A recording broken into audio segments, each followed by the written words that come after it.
He's looking for more.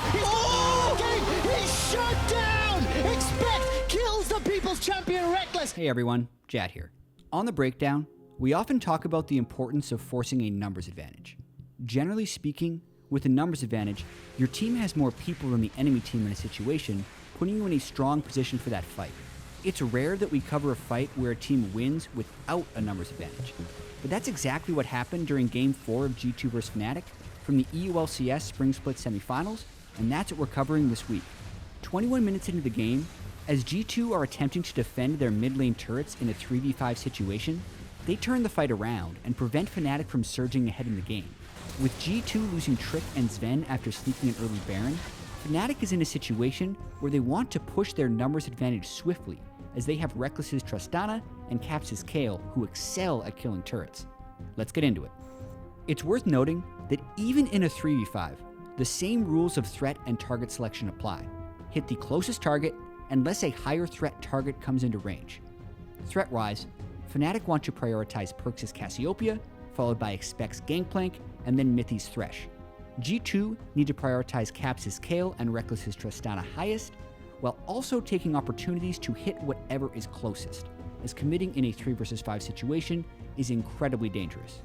To start the fight, Jez is on Camille, hook shots forward towards Mithy, but isn't even close to landing the stun. He also moves forward before his team has finished the turret in an attempt to scare G2 back. G2 immediately punished Jez's for his forward position, and while Mithy's hook goes wide, Perkz lays down a great zoning miasma to slow Fnatic's follow-up. It's worth noting how miasma's grounded effect is particularly good against Fnatic, as they have 4 champions who utilize dashes. Mithy flays Jez's back, Expect explodes a barrel on him, and Perkz finishes the kill with Twin Fang. Yet all this focus on a Fnatic support does leave G2 somewhat vulnerable. Caps paths up around the miasma and is looking to focus the highest threat on G2. Regrettably, he misclicks his Reckoning onto the cannon minion and loses out on a substantial amount of damage onto Perkz. Perkz and G2 then push him back from the fight. At this point, G2 are beginning to feel confident. They've killed Jess's and pushed Caps below 40% health. This is where Brox's Lee Sin attempts to find a decisive pick onto Perkz. While Fnatic are retreating, Broxa lands a Sonic Wave onto Expect, but delays his Resonating Strike, waiting for just the right moment.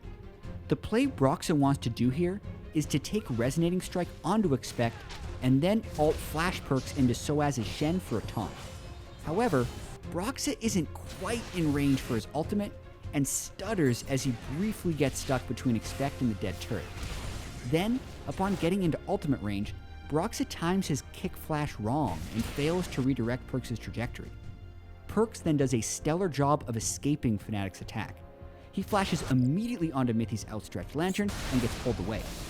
It's also worth noting that Mithy and Perkz were prepared for Broxa to pull off his combo properly.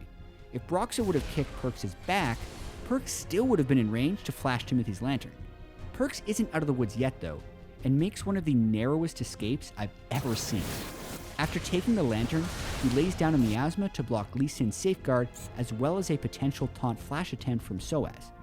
Broxa then barely misses his Sonic Wave, and Reckless rocket jumps over top of the miasma to go in for the kill.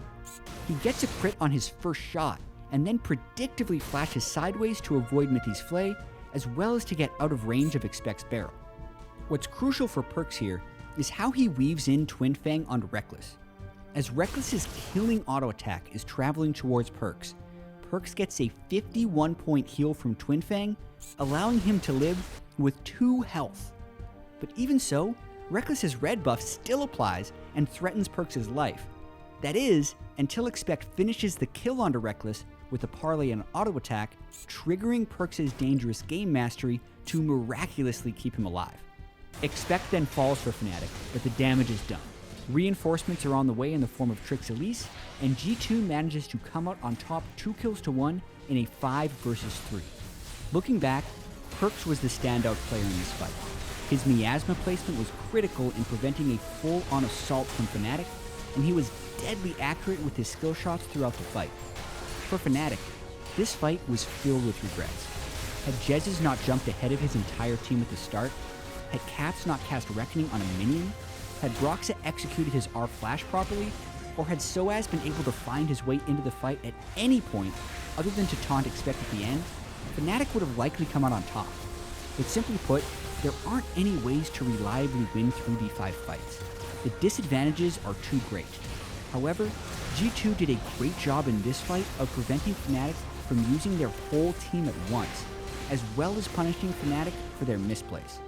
With the teamfight win, G2 extended their lead in Game 4 and went on to win the series 3-1 to advance to the EU LCS Finals.